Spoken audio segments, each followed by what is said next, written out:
Now that we understand a little bit more about what Facebook is and how it works, it's time for us to start actually setting up our Facebook account. So go ahead and just go to facebook.com. And once you go to facebook.com, you'll be brought to a page that looks something similar to this. And over here on the right-hand side, you have the ability to sign up for a brand new account.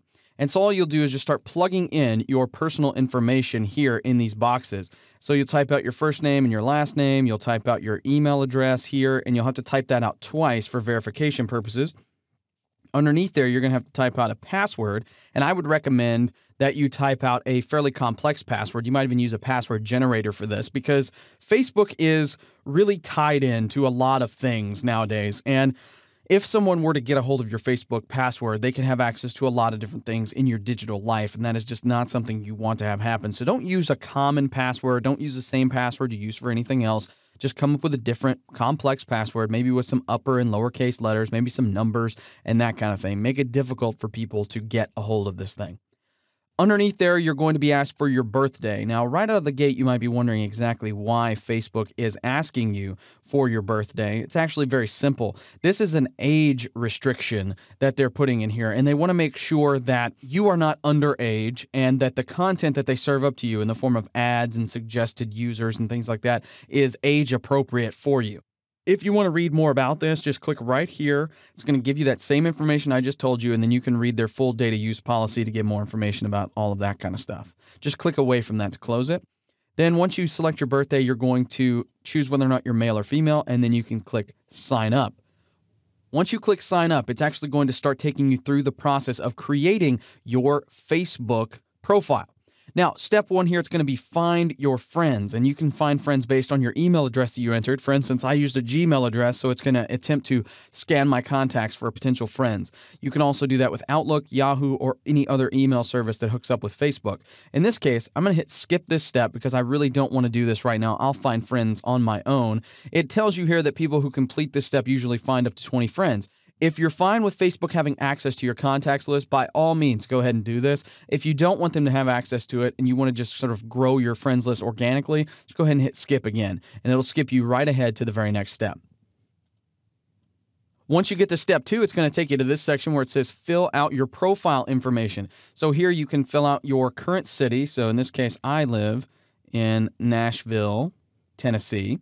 So we'll select that. My hometown is actually in Kentucky, so we'll do Murray, and let's see if they have Kentucky. There we go, Murray, Kentucky right there.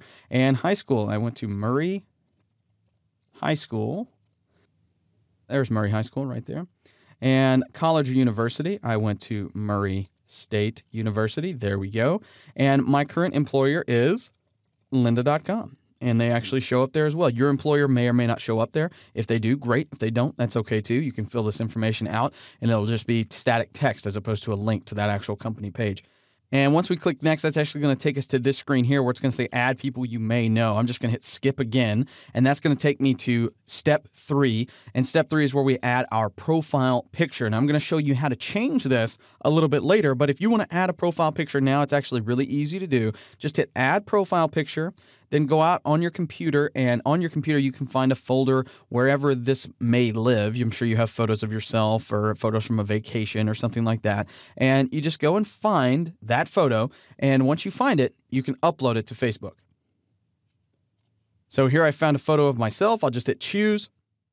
Facebook is then going to upload that into its system. There we go. And now I'll hit next.